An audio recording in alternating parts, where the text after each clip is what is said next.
WHO अपनी एक report में मानता है कि पिछले 1.5-2 साल में टीबी के ट्यूबरकुलोसिस के मरीज बढ़े हैं, जो एक काफी चिंताजनक बात है। क्योंकि पिछले 1.5-2 साल में जो इन्फेक्शन फैलाया गया है या कुछ भी है, वो 2 से 3 व्यक्तियों को ही इन्फेक्ट कर सकता है, जबकि एक ट्यूबरकुलोसिस का मरीज 10 से 15 लोगों को टीबी से ग्रस्त कर सकता है। और हम सभी को पता है कि टीबी एक बहुत ही गंभीर और गंदी बीमारी है। पिछले 1.5-2 साल में बच्चे लिखना भूल गए हैं। अमेरिका जैसे देश में दिमाग की बीमारियां, पागलपन एक नई महामारी का रूप ले रहा है। लोगों को डॉक्टर के अपॉइंटमेंट के लिए 6-6 महीने तक का वक्त लग रहा है।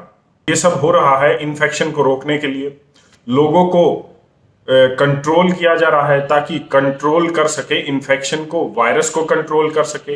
अब ये समझ में नहीं आ रहा कि वायरस को कंट्रोल करने के लिए लोगों का कंट्रोल किया जा रहा है या लोगों को कंट्रोल करने के लिए वायरस को कंट्रोल किया जा रहा है। समझ में नहीं आ रहा कि कंट्रोल कौन हो रहा है। वायरस कंट्रोल हो रहा है, इन्फेक्शन कंट्रोल हो रहा है, या फिर लोग कंट्रोल हो रहे हैं।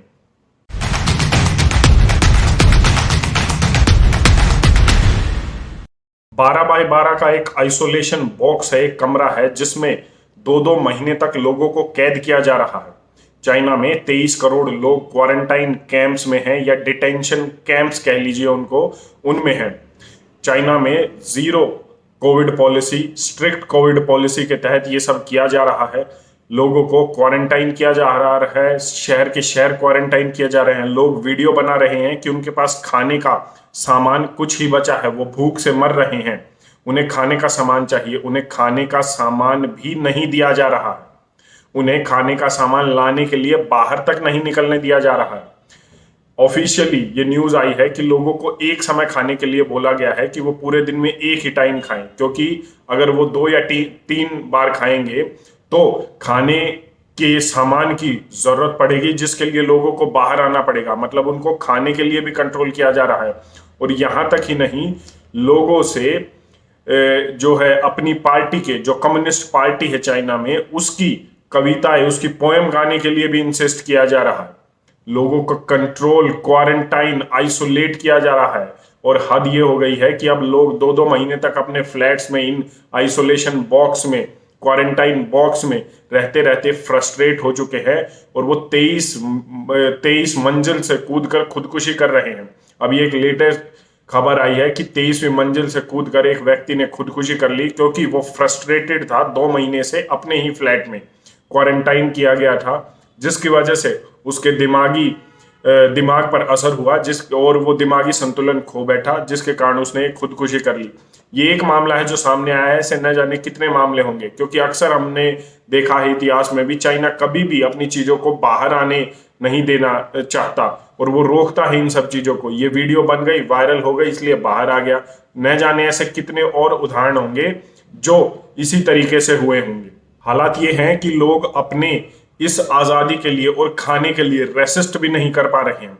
जहां पर भी रेसिस्टेंस थोड़ा बहुत दिखता है, वहां पर आर्मी डिप्लॉय की जाती है गन्स के साथ। लोगों को अंदर धकेल दिया जाता है, घरों में कैद कर लिया जाता है।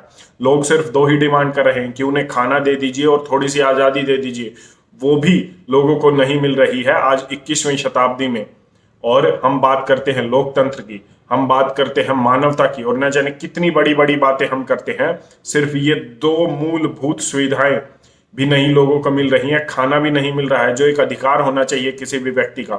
लोग इन मांगों को लेकर शहरों में प्रोटेस्ट कर रहे हैं। जहां पर अभी कंप्लीट लॉकडाउन नहीं हुआ है, वहां पर प्रोटेस्ट देखने को मिल रहे हैं, लेकिन सरकार किसी की नहीं सुन रही है। और वो वायरस को, इन्फेक्शन को कंट्रोल करने के बहाने पूरे मानवता को, लोगों को कंट्रोल कर रही है। उन्हें खाना तक भी नहीं दिया जा रहा है। ये बहुत ही बड़ी बात है और एक बहुत खतरनाक, एक गंभीर सोचने वाली बात है।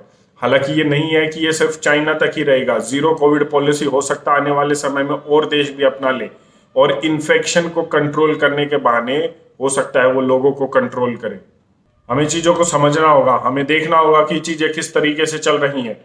मैं फिर वही कहूंगा कि हमें देखना होगा कि क्या वायरस कंट्रोल हो रहा है, हमें देखना होगा कि क्या लोग कंट्रोल हो रहे हैं। अब जैसे चाइना में बहुत बुरे हालात हैं, बर्बर हालात हैं, और ये कहीं पर भी नहीं होने चाहिए। अगर हम एक बार में ये भी मान लें कि इन्फेक्शन के लिए ये सब किया जा रहा है, तो लोगों को कम से कम खाने का सामान तो मिलना चाहिए, उन्हें थोड़ा बहुत थोड़ी आज़ादी तो मिलनी चाहिए कि वो कम से कम पागलपन का, दिमाग की बीमारियों का शिकार तो ना हो, वो कम से कम फ्रस्ट्रेट होकर खुदकुशी तो ना करें। आप इस पर अपनी क्या राय रखते हैं, एक बार कमेंट करके ज़रूर बताएं। धन्यवाद। जय हिंद।